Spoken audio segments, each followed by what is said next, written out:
All right. Well, I'd like to welcome everyone tonight on this beautiful evening, and thank you for coming to our USD 409 Board of Education meeting. Before I call for a motion, I would like to publicly offer our deepest sympathies to our dear friend and fellow board member Diane Leach for the loss of her mother on Sunday. 95 years old. 95 years old. Beautiful She had person. at least 10 times that many snowmen. She was quite the snowman collector. So when you see a snowman, give it a wink. Blessings, Diane. Thank you and very much prayers for of your comfort to you. Thank you. With that, I would accept a motion for the ordering and approval of tonight's agenda, please. So moved. Thank you, Sean. May I have a second? Thank you, Sally. Any discussion? Anyone? Without that, I would accept a show of hands. All in favor, raise your right hand. Opposed, same sign. Thank you very much. Passes unanimously. First on our agenda this evening is our Highland Community College Technical Center report. I look forward to this. Thank you. Very good.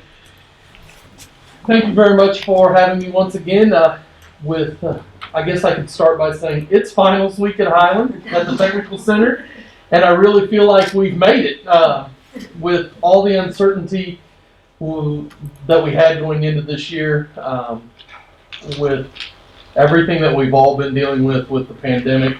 It feels really good to have, and it is satisfying to know that we made it through this semester. We did have a couple small little breaks with two programs because of the COVID pandemic, and so we dealt with those situations and kept moving forward. I feel very fortunate and want to thank those that work for me and the students that attended the Technical Center for the hard work that they've put in to help control the spread of the COVID virus. And we really did have fairly limited numbers of cases, which was very good. Looking forward to spring semester starting. January 14th will be the first day of classes at the Technical Center. In the spring, right now, as of today, we were just a little over 3,000 credit hours of technical education for the spring semester, which is just almost exactly where we were to start the fall semester, which is good. Spring semester actually tends to be slightly smaller in credit hours, partially because we lose people sometimes that have started the fall semester and won't continue into the spring semester. We have some December graduates, and also the programs tend to be slightly smaller in credit hour enrollment, the way they're designed in the spring semesters in comparison to the fall semesters.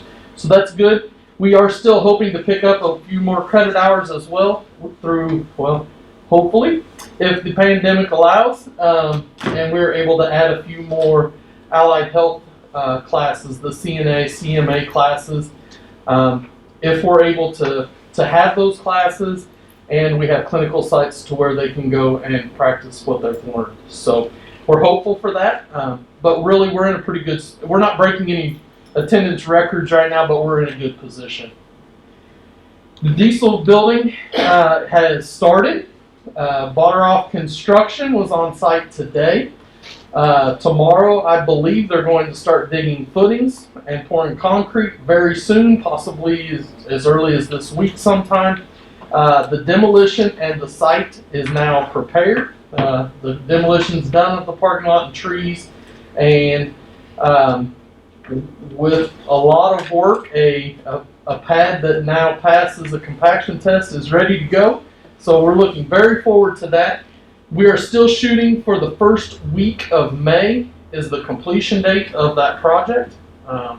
So you'll see a lot of things happening very soon if you drive by the 1501 location. The building is to be delivered. All the iron and the panels for the building are to be delivered this week. So we're excited about that. And really things should start taking shape very quickly now.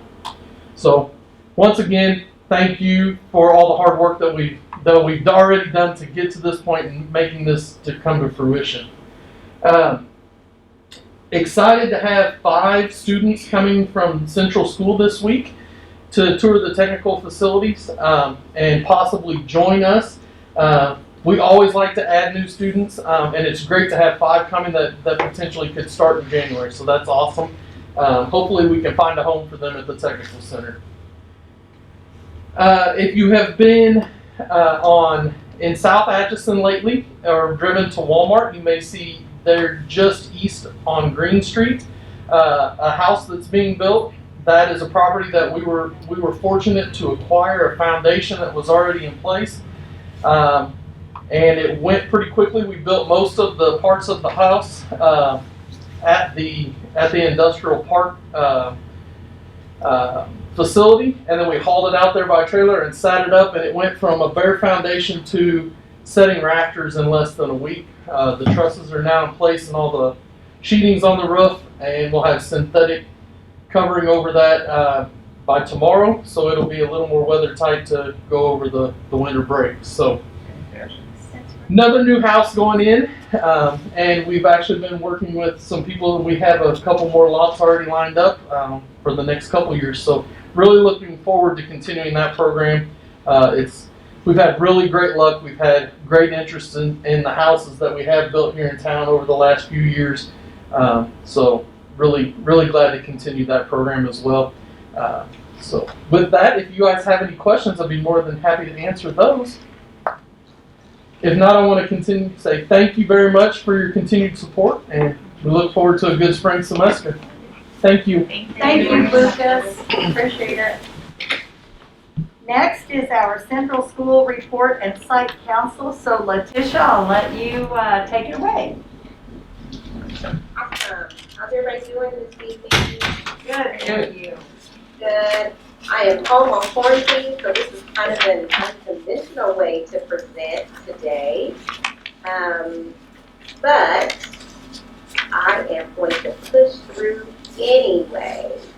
Let me go ahead and get my screen here. Slide 15. I cannot read you. Sorry. Everybody see that? Yeah. Okay. Good. Well, I am Letitia Downing, Central School Principal. I am the proud principal of Central School. I cannot think of a better place to be or to work. When you know something is a fit just for you, it is a fit. And I am super proud to be the principal there. So I'm going to share with you what we are kind of accomplishing this school year. And some of the great things that are going on at Central School. So first up, I am going to share just a little demographics about Central right now and how many students we are serving. Right now, our current enrollment is 47. That always goes up a little bit after we come back from winter break.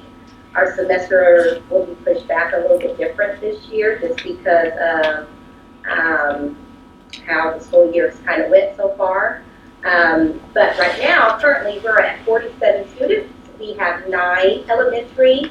Almost all of our students are on site, but we have 9 elementary on site right now. We have 7 middle school, 28 high school students on site. We have 1 student who is remote right now that we check in with daily. And we have 2 students in our after-school program who are working to earn their high school diploma. Also in our building, of course, we have the Guidance Center, which is our mental health staff, and they work in our building to meet the social and emotional needs of our students. Currently, right now, about half of our students are attached to the Guidance Center, so there's 20 right now. We have 20 students who attend at least 1 or 2 psychosocial groups per day. 20 of our students receive attendant care, which means our mental health staff goes into the classroom and they help in the classroom along with the teachers and our paras. And so our students receive those supports in the classroom. The 20 that are attached to the Guidance Center, they also receive case management. So that means mental health staff comes in from outside of our building and comes in and meets with students weekly. We also have a clinician, his name is David Ellsbury. He comes in from the Guidance Center as well, and he meets with students by appointment on Thursdays with parent permission. So we have about half of our students in our building who are attached to the Guidance Center. So that is phenomenal. If they are not attached, we have a couple students who also receive services through Atchison County Health and their social worker as well.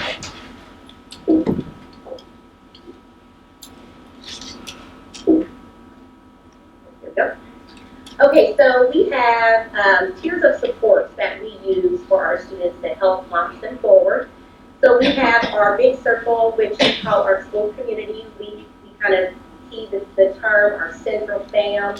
And so within that school community, we know that our kids need those supports, those levels of support. So we first make sure we address their social and emotional needs, because we feel like building those relationships and making sure our students' social and emotional needs are in place, then we can bring in those academics along with that. We all know most of our students at our school are at risk. They have had several different situations that have happened to them. And so if we don't have that social and emotional side in check first, then there's no way those academics are going to fall into place. And so we definitely make sure those tiers of supports are in place, making sure our kids feel welcome. We build those relationships first. Then we add in those mental health needs where we see fit that they are needed. And then we can bring in those academic needs after that. And so before our students get there, we meet with the other schools. Our SIT teams get together. A lot of times I am comprised of a big part of the SIT team, so I go over, after I've met with my group, I go over to the high school SIT team, the middle school SIT team, and the elementary school SIT team. And so before students can even come our way, we build that snapshot within our SIT teams first. And so by the time students get there, we have a pretty good basis of what individually each kid needs. And that can be a lot across the board. It could be just a piece. Here are some of the things. Their attendance could be a problem. We know if kids have attendance problems and losing their credits are not in the best shape. And so we really look at ways that we can draw them in and keep them attending school and really engaging them in ways to stay in school. Some of our students struggle with behaviors, and so we have to look at strategies within our SIT teams and look at what interventions have been used before they even come to us in Central. And we look at goals and ways that we can address behaviors. Some of our students have some things going on at home that we have to address.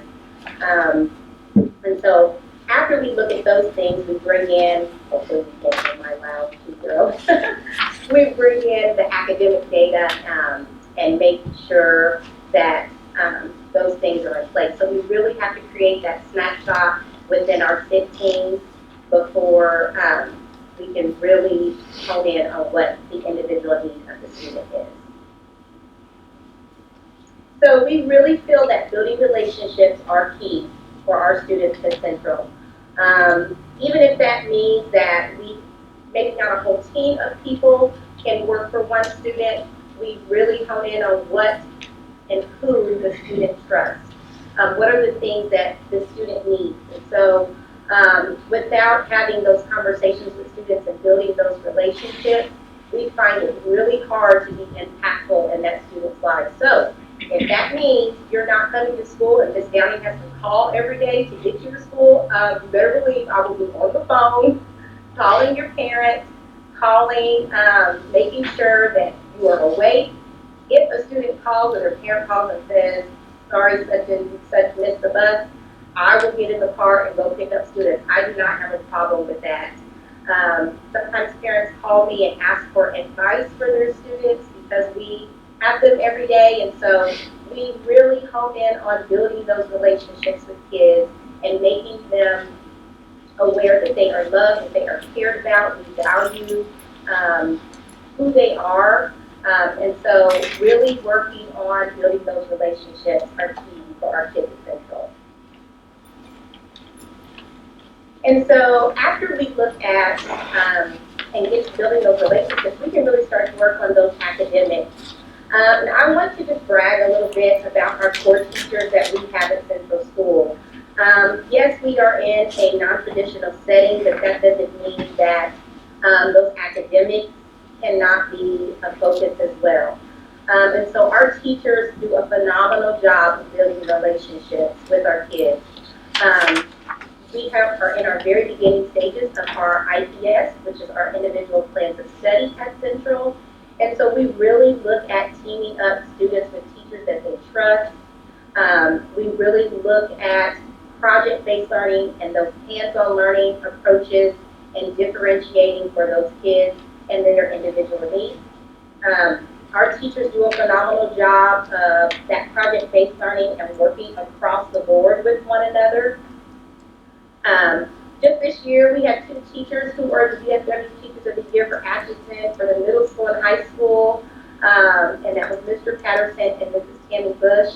They are both phenomenal. I don't know if you've ever stepped foot in either one of their classrooms, but they are very engaging. The students absolutely love them.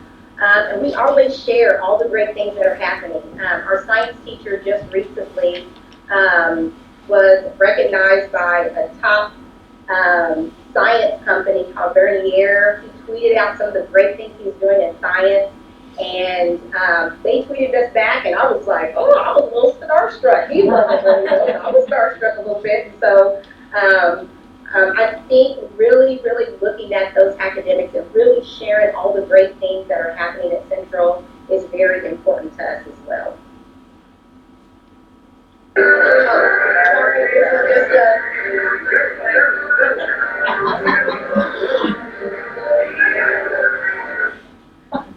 So that was just a little that was just a little review lesson from a lesson that we call Air 5 Friday. And we call it Air 5 Friday because our students really, of course, we can't have them high five each other, but we can call it Air 5 where they're not really touching. They're able to stop after they do a little bit of dancing and review what has happened in the lesson before. And so our students really enjoy that a whole lot. Can you guys still see my screen? Mm-hmm. Yes.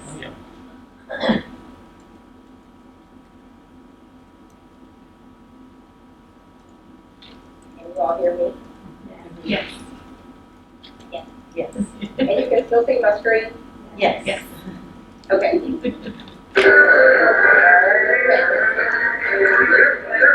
Sorry.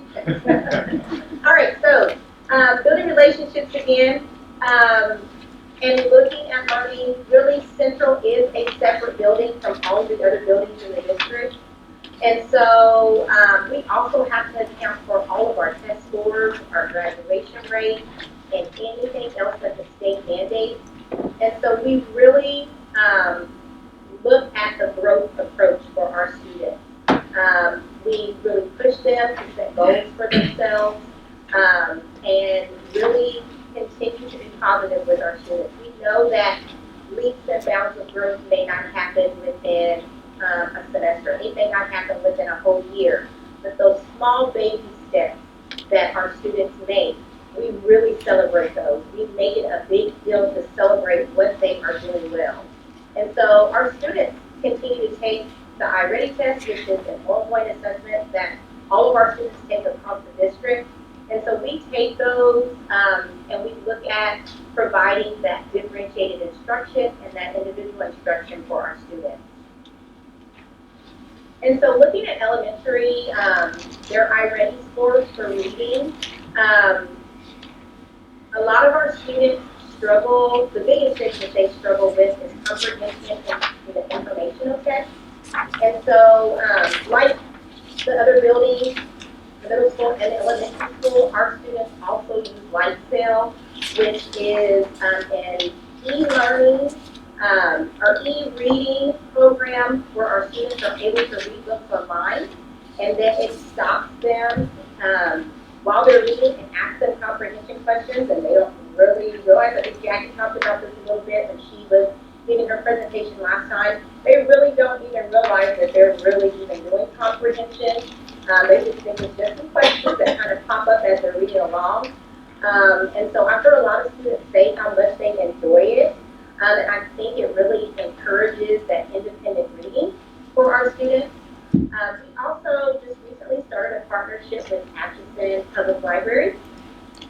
Our students weekly get to walk, or every other week they walk to the library, and they are able to check out books with the public library, which has been kind of a game changer for them, because until then they were just kind of pulling stuff off their shelves. But the fact that they get to actually go to the library and choose things to read on their own and be responsible for those books has really encouraged that independent reading. And our students and our elementary teachers do a phenomenal job of allowing them to come back to the room and read. They've been outside reading, and really incorporating that into their day and into their week.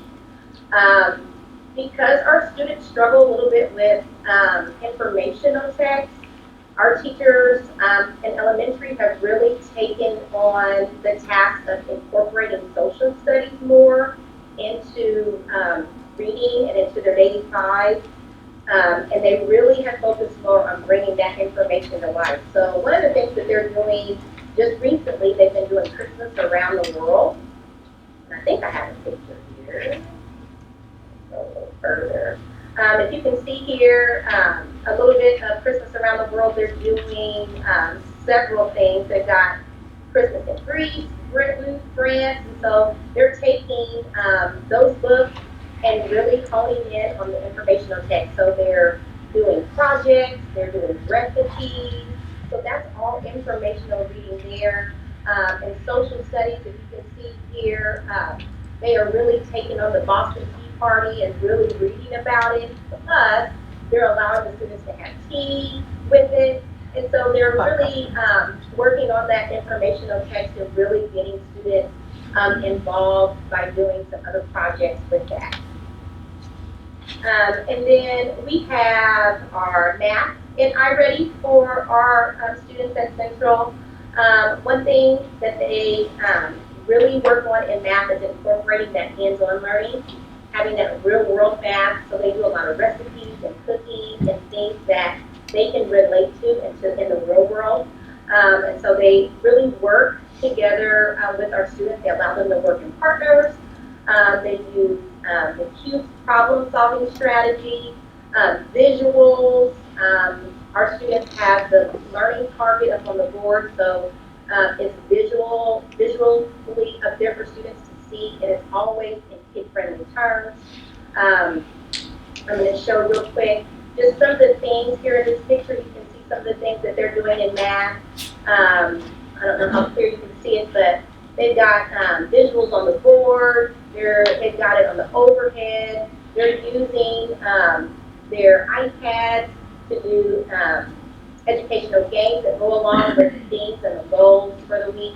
And so our elementary teachers really have done a phenomenal job this year looking at the iReady data and then taking that and turning it into the goals and the things that our students need individually in class. So our middle school iReady data for reading, again, we have a lot of students who struggle with informational text. And so, again, they're also using LightSail, continue to promote that love of learning. They also get to go to the public library to check out books as well, which encourages that independent reading. They have teamed up with the social studies teacher. They've been studying The Hobbit. And so the social studies teacher is able to bring in the mapping and those types of things along with The Hobbit. Mr. Patterson did a phenomenal job of using the project-based learning, but he individualized it to where each student had a project to do at the end of the book, The Hobbit. And so I have a picture here coming up to show some of the things that they did. I don't know how clear you can see that, but each student had a piece of The Hobbit to create. And one of the things that one of the students did was he he loved the dragon in The Hobbit. He loved that piece. So Mr. Patterson said, you know what? It was your job to draw a life-size dragon. And so he took that on and he drew a life-size dragon. Another student loved the Misty Mountain, and so he was able to take clay and build the Misty Mountain. Another student loved Minecraft, so he said, hey, you take this scene of the story and build the scene using Minecraft. And so he was able to do that, and then another student was able to use Legos, and so it's just a great job that Mr. Patterson did with really taking the book The Hobbit and creating those projects. They all had the same rubric, but the final piece of the project was something that was geared individually for each student, which turned out amazing.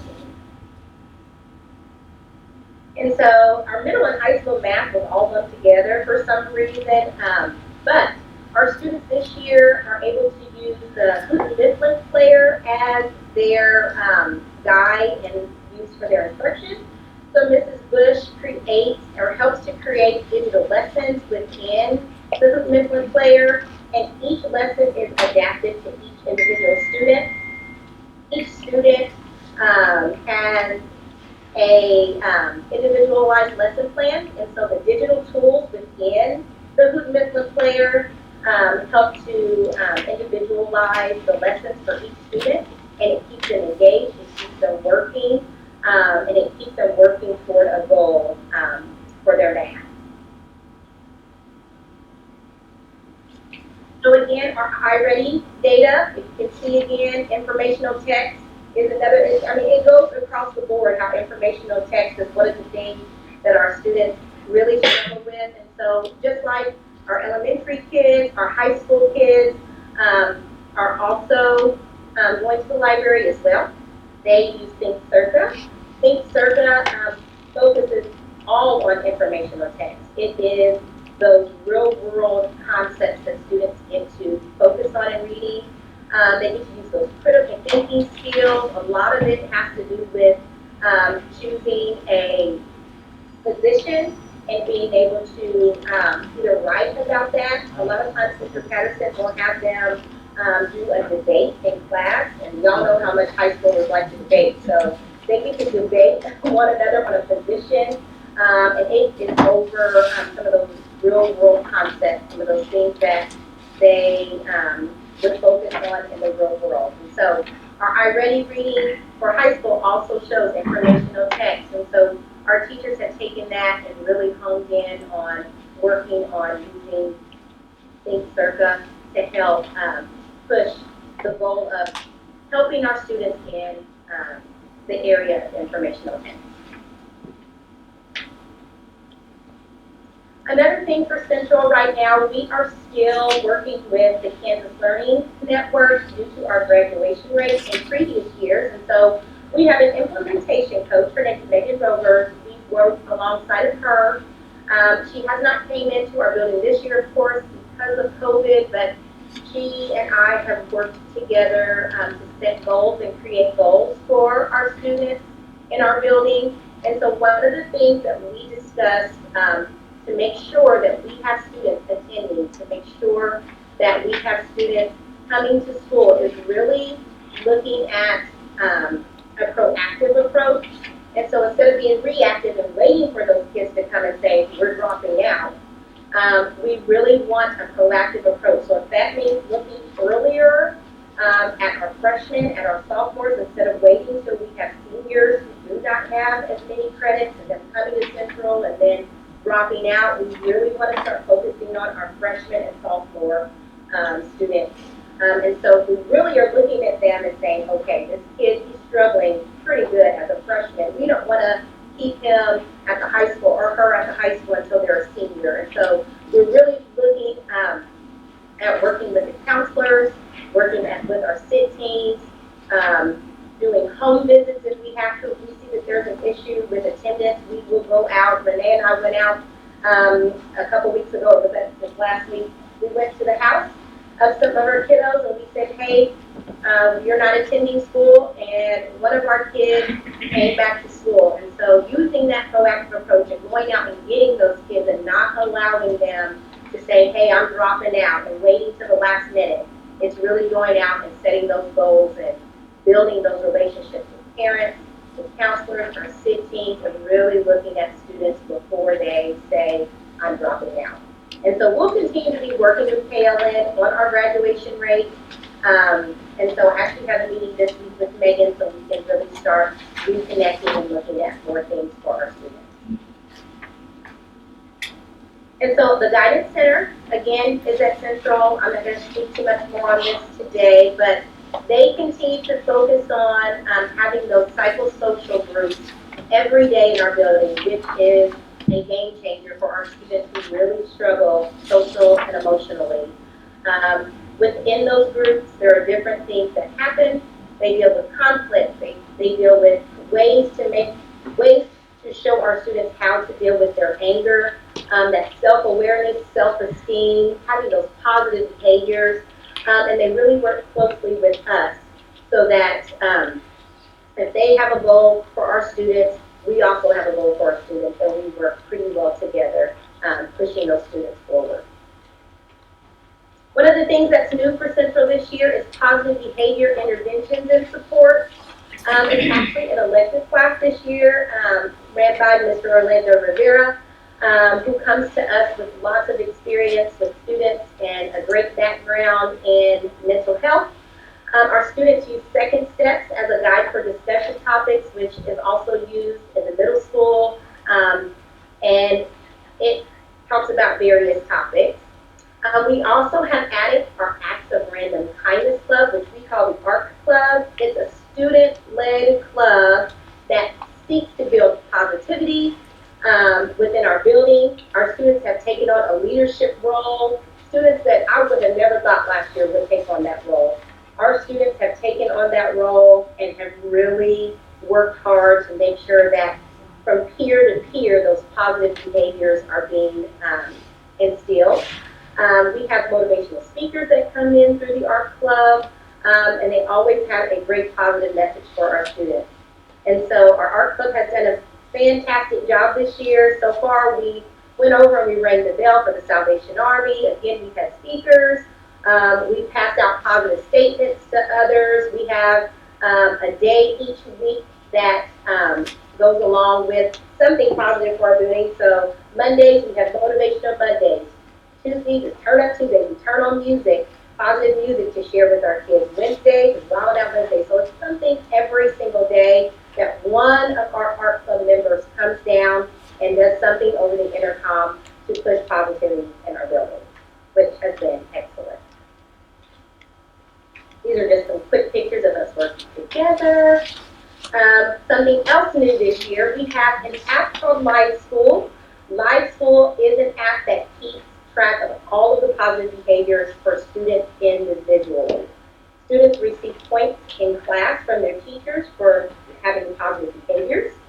The parents can also have an app that they can see everything live. Everything that their student earns, they see it all live through an app. Our students set goals for themselves and things that they want to earn, and it can be a plethora of things. It's donuts, pizza, lunch with the teacher, a VIP room. They can eat outside, so there's so many things that the students can learn. And then students get to spend that weekly. Or they can save those points for a huge field trip at the end. We had students, and it's like 3,000 points they have to save. We had only 2 students save 3,000 points, and they got to go to main events at the end of the first quarter. And so, that's a real life skill that we want to teach our students. If you want something, you save to get it. And we had 2 students that did that, which was amazing. We also have shine slips that we give out to our students for positive behavior, and then they get their name in a drawing and pulled out for a blizzard at the end of the week. Students can also nominate their teachers as well. The teachers get pulled out for a shine slip for the end of the week as well. So this is just some celebrations because we've added PBIS, we've added Live School this year.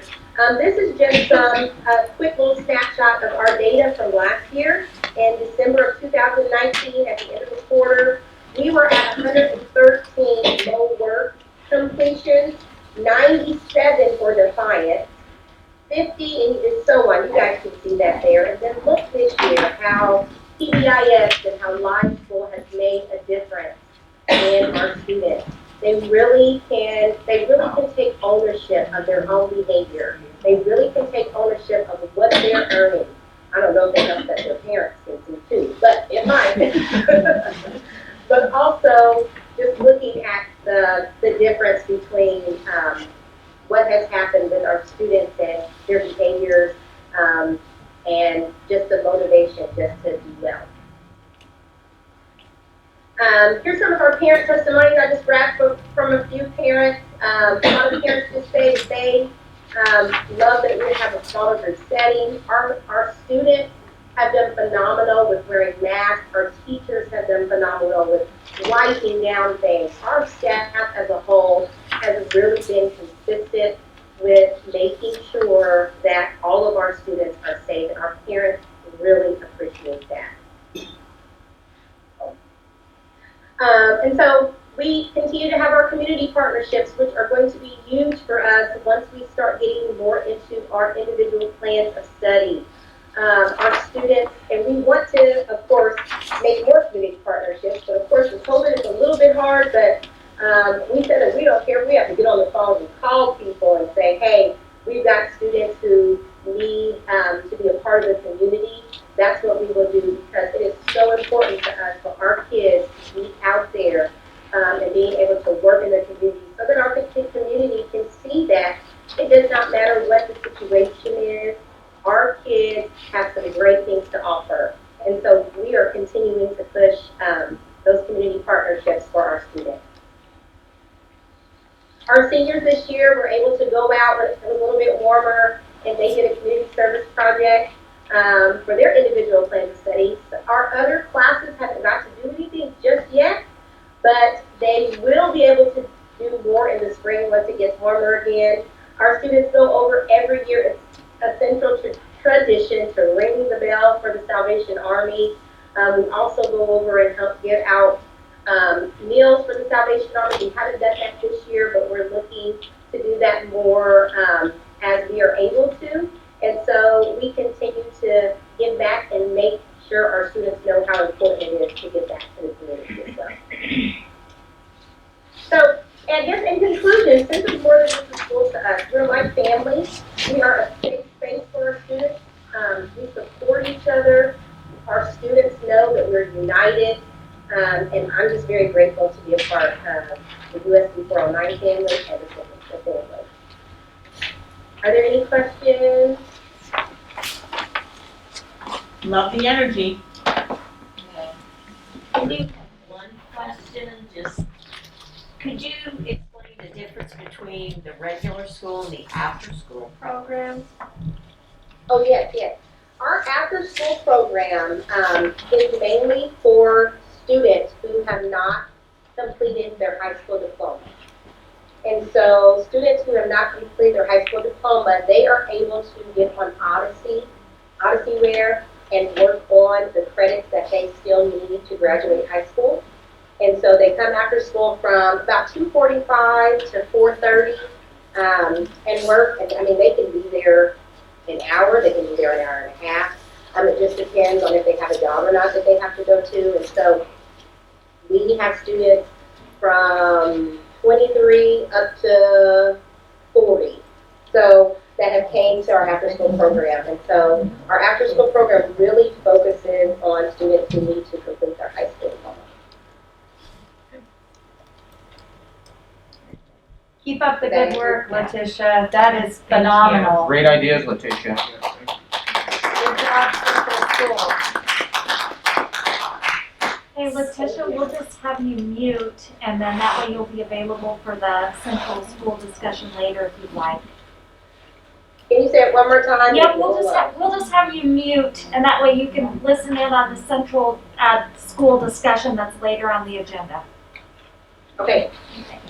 Okay, there is no public comments tonight, so we'll move right along. I would accept the motion for the approval of our consent agenda as presented.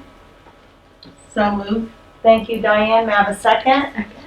Any discussion? All in favor, raise your right hand. Thank you very much. Passes unanimously. Next, our action items tonight begin with the reaffirming of our board policies. This is the second reading, and it's just, again, the reaffirm, so. Correct, there are no changes to any of these policies, they're all reaffirmed, focusing on consulting, tutoring for pay, leaves and absences, disability, etc. Again, some of these policies are adapted a little bit this year because of COVID and our MOU, but in the long run, these would all be reaffirmed policies. Madam President, I move that we reaffirm policies GBRG through GGCA as presented in our list tonight. Thank you so much. May I have a second? Second that. Thank you, Sean. Any discussion on that? Seeing none, all in favor, raise your right hand. Thank you very much. Passes unanimously. Next is we are going to appoint a Recreation Commission board member. Some of you may know Dan Rapplinger was on the board. His term expires in December this year. And we had interviews, Sean, myself, and Renee.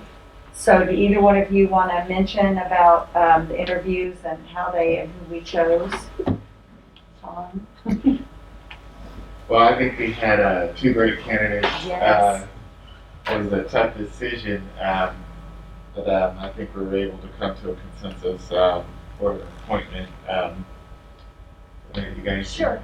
Yeah, we have really two great contenders.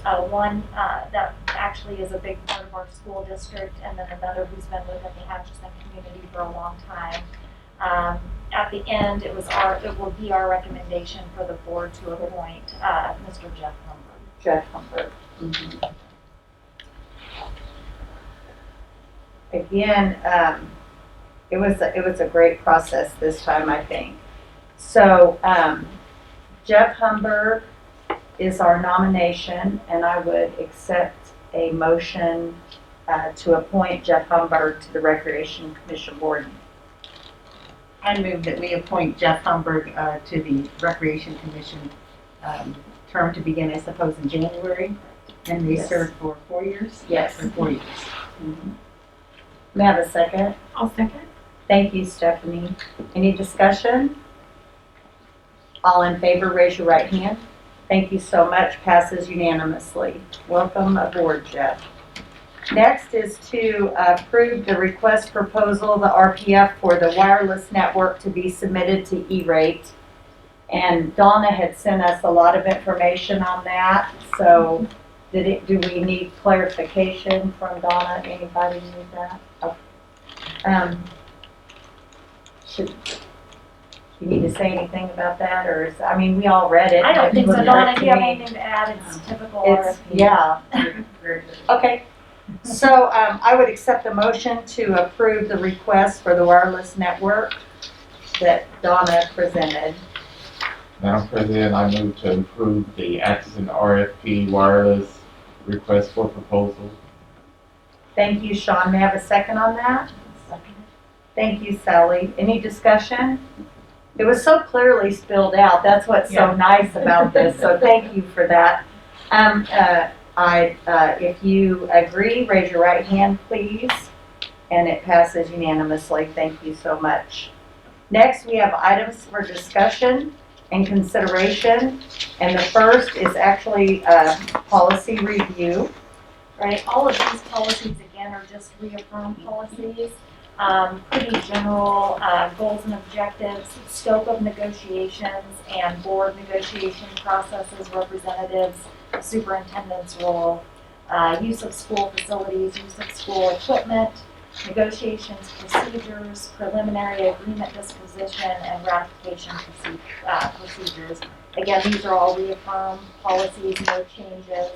We don't anticipate any changes, so if you look those over by the next board meeting and have questions, let me know, and these will go back on the agenda for recommendation for approval at the next meeting. Okay. So everybody take a good look at that. It's pretty spelled out well. So next is our central school discussion. Yeah, so I'm going to kick this off, and I've asked Mr. Mears to attend. We just heard one of the great presentations about the wonders of Central School. And the wonders of Central School is not because of, but sometimes in spite of the facilities. It is a beautiful school building, one of my favorites. But as you may recall from last year's board discussion that happened at Central School, there is a lot of work that needs to be done to the actual facility there. And in part of that work, for example, Letitia pointed out the wonders of the science department there, that they're operating without a lab. And at some point, we have an awesome science teacher, but at some point we're going to have to recruit another science teacher or some kind of teacher. And it is very difficult to do without a science lab or without the English department, for example, his classroom is itty bitty. So I was just wanting to open the floor for discussion of the potential of not closing down the Central School program, but perhaps closing down Central School and moving Central School to a different location, potentially the Roosevelt Building, where there could be some equity in the facilities for the students. I don't want a school to ever sit empty, so I would only welcome this if I thought there might be some interest in the sale of Central School, but at this time I believe our duty would be to see if there's any rationale to close the building in general. And Larry, am I on the right track with that discussion? Yeah. So thoughts, Jay, I kind of asked him to maybe just share a few of the things that we Come on up, Yep. yes, please. that just need updated at Central just as a start. Good evening, everybody. Hey, Jay. For those of you who was on the tour last year about this time, Yeah. we had a walkthrough of the building and a list of the needs and strengths. So I'll just run through the quick 6 or so ones that I just jotted down sitting back there. Of course, we know that the boiler system, the steam piping, the supply and return lines are just an absolute need of repair. I spent most of last week down there underneath the building trying to patch, repair, and replace what we could. That's ongoing and not going to stop anytime soon. And the boiler itself is a cast iron sectional boiler, which, in my opinion, was too small to begin with. It doesn't have a large enough capacity for that size building. And the roofing is a TPO type, which it's getting close to the end of its life expectancy, which was 15 years. And roughly it was installed in 05, 06 time frame, somewhere in that area. The brick exterior of the building is in definite need of tuck pointing. We are getting deterioration through the walls and it's affecting the interior walls. The drain waste piping is in the same situation. It's just old. The water lines are galvanized piping. You know what happens with galvanized water piping. It just gets smaller and smaller on the interior. The electrical system in need of upgrade. Several years back, we installed a new service with a main disconnect, but that's all tied back into old panels. Some of the old panels are breaker, but some are old screw type fuse panel boxes, which is, most people don't have those in their houses anymore. And of course, the lack of an elevator. Now the building strengths and the structure of the building sound. I mean, that's a good building. The location being just right centrally downtown, and the ground floor accessibility. It has off-street parking for nice parking on it, but that's its strengths and some of its failures. So I could just open the floor for any discussion, thoughts, next steps. Jay, was there I remember last year seeing maybe roundabout dollar figure as far as the repairs? Now that was a dollar figure that was done way back in, I think it was close to almost $750,000, 750 somewhere. And I was thinking it was right out in the That's not everything, though. No, that's not everything. No, I just brought up some of the highlights. No, that doesn't cover everything. No. No, I would double that to at least even get a shot in the dark at it. Madam President, Yes. so we've been talking about this for 2 years, and it's kind of been under the radar, but I think it's good to get it up on the, docket tonight to discuss. And I know that it's just a matter of efficiency, and we did put a lot of, when we reorganized our debt 5 years ago now, and saved quite a bit of money, and finally got the Roosevelt building up to speed. And it is being utilized to some extent, but it can be more fully utilized Yes. if we consolidated our services over there. And gosh, it's, trying to be responsible for taxpayers, that would be a responsible, I think, move as we represent the taxpayers and the efficiencies that we want to bring to USD 409. So I've been in favor of it for a while, but I think we had to get our new administration in place and let them kind of get a feel for it. And sounds like we're at that point now, so I don't know what others are thinking. But. Well, you said that there is room for the existing classrooms to be moved into the main building, the ones that are using it, right? Yes, there are 3 classrooms utilized at Roosevelt, 1 full-time and 2 part-time, and there is room in the middle school for those buildings. There are a few other services at Roosevelt that we could place elsewhere, parents as teachers in the trio. But we could find spots for them in the district, perhaps even in this building if necessary. And that would include the guidance center as well. The guidance center would go to central. I don't want anything of the central program to change because it is so effective. I mean, we just heard Yeah, it would go to that's Roosevelt, right. So yes, it would move to Roosevelt. Would there be room for it to function in the manner in which it is currently? We think so. It'd be close. But yes, we believe it would.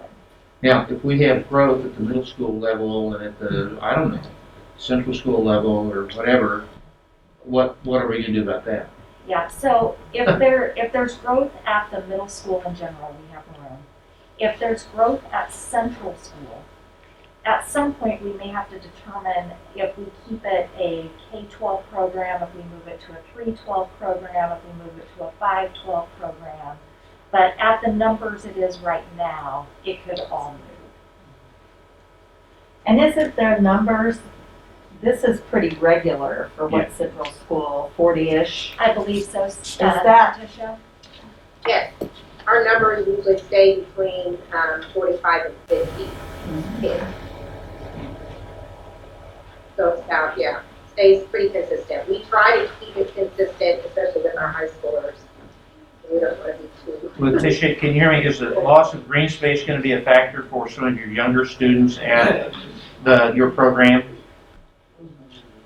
Would you be losing Say some something green about the space? green space, Yes, play outside. Huh? like playground, is that Yes. what you mean, like that? Will that be a factor? Yeah.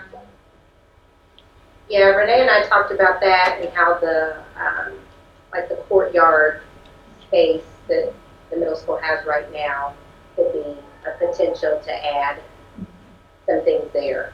There's some land across the street adjacent to the staffed parking lot that can be used for a playground. However, we would have to cross the street, and then there's potential to use that courtyard as well. So that would be a lot of discussion with Chad and the middle school, but we thought about it. But there is a very nice gymnasium that could also be used Yes, for very, very play. nice. And, Maybe get better use of it. yeah, Yeah, and Yeah. with storage underneath, it's, yeah, it's super. yes, very nice.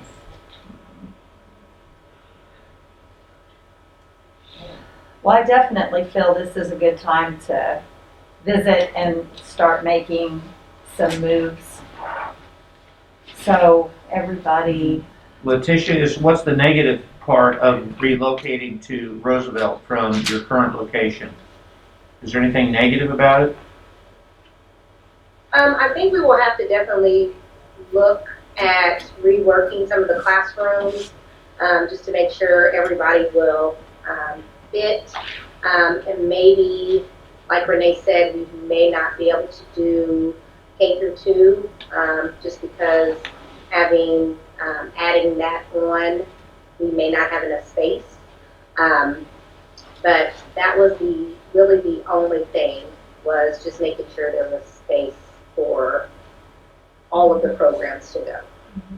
Letitia, how many of your elementary are K through 2 right now? 0. 0. We don't have any K through 2 right now.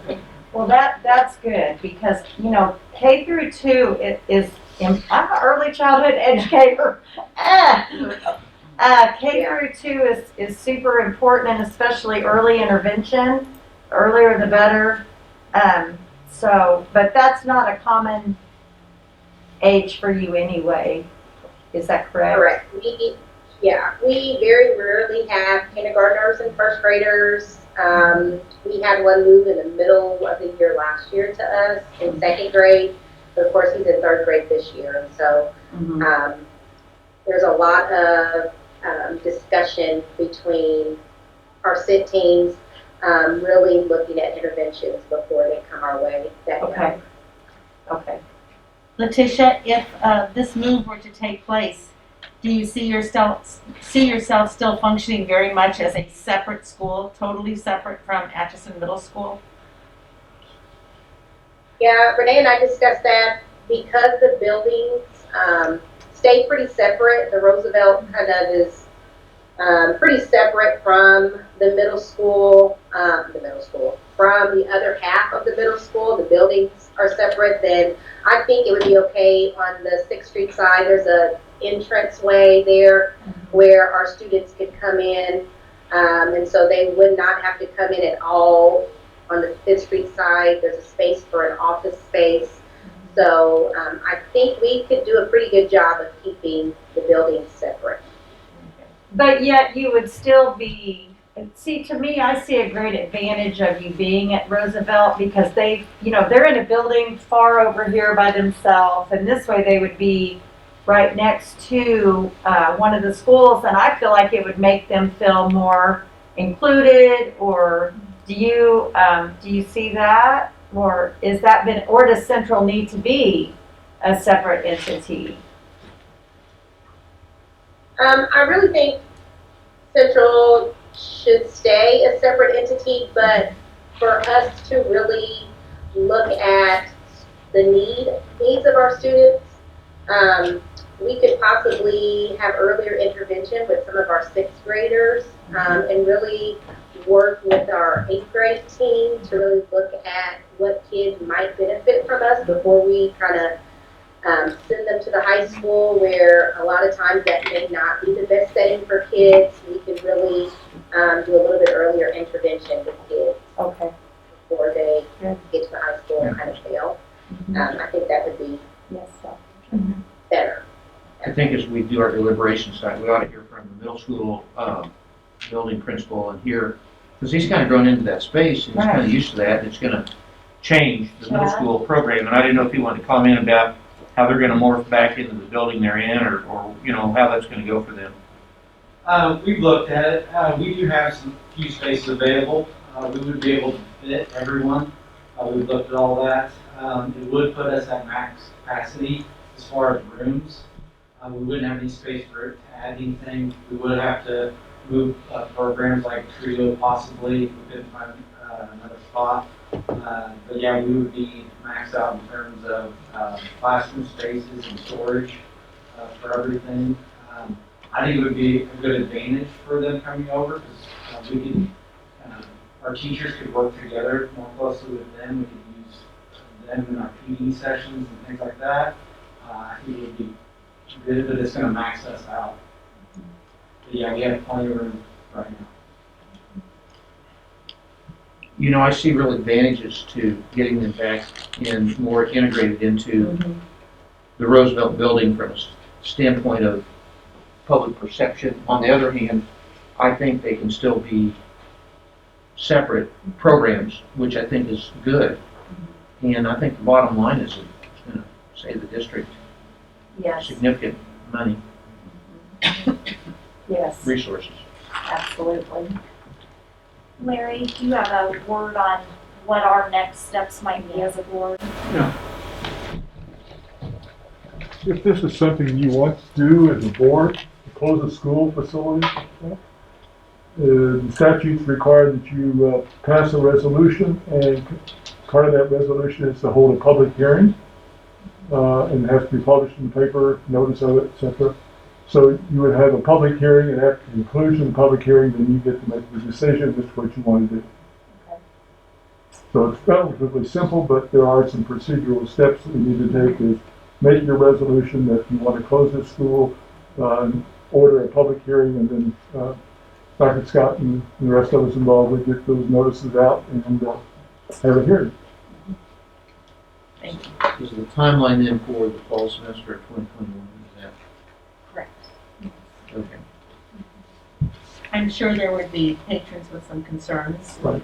Concerns such as my high school student at Central School, I'd rather him not be hanging around the middle school students, and the middle school parent who says, I'd really like those high school students not to be on the same campus as my 6th grade child, or I don't know. But I really do think the schools are separate enough that if we start out separate and only come together when, maybe start bringing staff together or something, I think the two schools could function as two separate entities on that campus. But yet they would be on the campus. Yeah, I totally agree with that.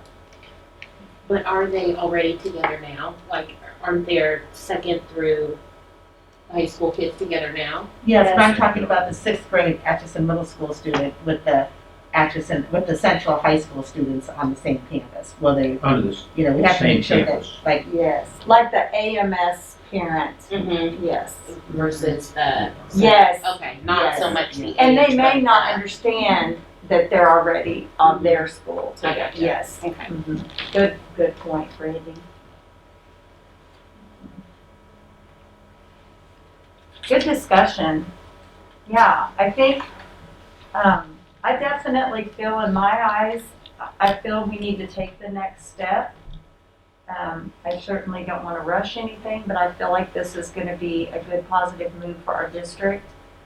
The money that it's going to take, and Jay, we're talking like in the next 2 years, this money needs to be spent, or we're not going to have a central school anyway. Exactly, if not sooner. Okay, see, that's what I was, yeah. in the back of my mind, 2021 did we have something that had to be done in 2021?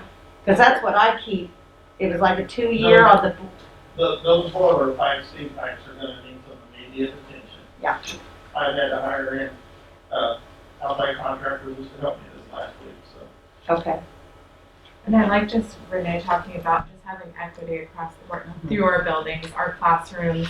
I really like that idea that everybody is working in really great classrooms, remodeled buildings. I think that's nice. Yes, Oh, yeah, I agree with you, I know Stephanie. as I'm in those buildings and I see Dr. Myers, the science teacher at Central, leading quality science lessons without any good facilities, it isn't equitable. I mean, it just is not. and there is space at Central for a lab. There is, but it would cost upwards of $50,000 to $60,000 to put a lab at the Central School now. Plumbing in the classroom. Plumbing, electrical, is that right, Jay? Yeah. Yes. There is no hot water, there is no water drainage that close to that particular part of the building where you're located. But there's already a space at the Roosevelt that can be adapted to a science space. So those are the things that we're looking at. And on that main level of the Roosevelt building, we used to have 120 to 140 students on that floor, so I know your 50 can fit there. Yes, yes. So just out of curiosity, so if we move, that school to the middle school, so then do we, this might be a stupid question, but, so do we own the school and then we will put it up for sale, or will it just sit? No, it will not sit. That would be this Yes. board's next objective. So I believe the steps, and Larry can correct me, but we first determine if we're gonna close it, and then we determine next steps of the building, how we would go about selling the building, et cetera, getting it appraised, I'm assuming, that kind of stuff. But yes, that would then have to come pretty immediately after our public hearing. to close it. You were in charge of the, if a sale was what you wanted to do, then the sale would have to, you guys control that and enter into whatever terms you want, and as Renee said, there'll be some procedural steps there, but there's no, no public hearing, it's just up to the board. It's very similar. I remember this is when we went through the same process when we built the elementary school, so it's very similar. But you have the final say on what's going to be done with the building. It's your problem. Thank you. Thank you. Okay. Next, let's enter into executive session. If Dr. John, you want to read the... Madam President, I move that the board recess into an executive session to discuss the following subjects: employees' employment performances and employment recommendations. The justification for this executive session is to discuss personnel matters of non-elected personnel pursuant to the non-elected personnel exception under KOMA. The open meeting will resume in the Board of Education Committee Room at 8:20, let's say 8:25 p.m. I know how we roll.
Tonight I would move for consideration of resolution 20-23, and it reads as follows. I'm sorry it's a little long, so I'll try to be efficient.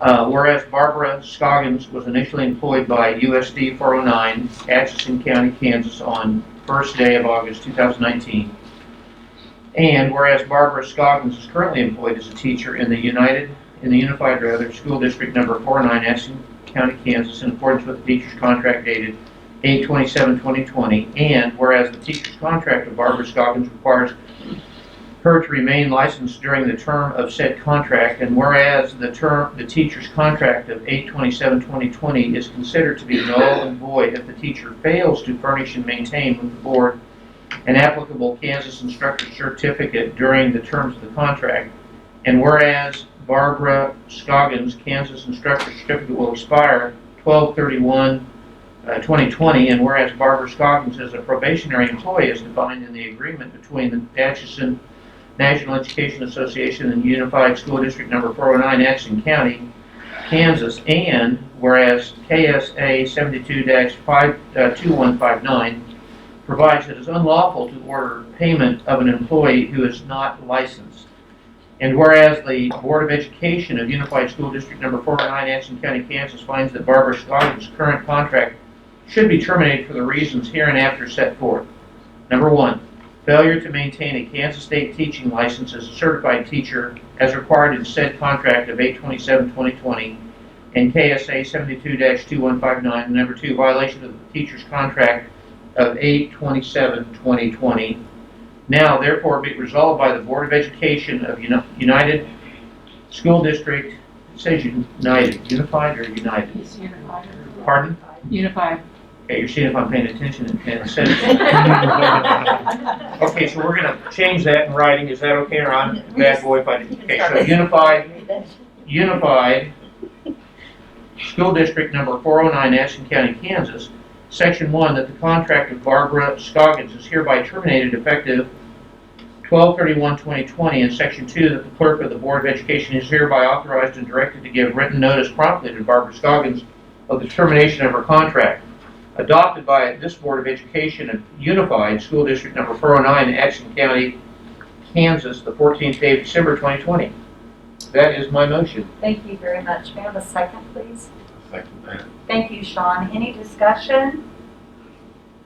Seeing none, all in favor, raise your right hand. Passes unanimous. Next. Next are resignations on the personnel listing of 12/14/2020. Number 3, first, Christy Trainer, paraeducator, effective 11/23/20. Number 2 is Samantha Compton, paraeducator, effective 11/19/2020. And number 3 is Joanne Soderland, first grade teacher, Ashland Elementary, effective at the end of the 2021 school year for retirement purposes. She's been a long-tenured teacher. I know. Too bad we can't just have one more year. One more. Okay. Joanne, thank you very much for all your time. May I have a second on that, please? I'll second. Thank you, Stephanie. All in favor, any discussion? All in favor, raise your right hand. Thank you so much. Passes unanimously. And one more item for action tonight, Madam President, is resolution. Oh, we already did that. Sorry. No more action. Just testing it. I move that we adjourn this meeting. Thank you. Any second? Thank you, Sally. All in favor, raise your right hand. Thank you so much. Passes unanimously. Still got that much. That was pretty good. Yeah.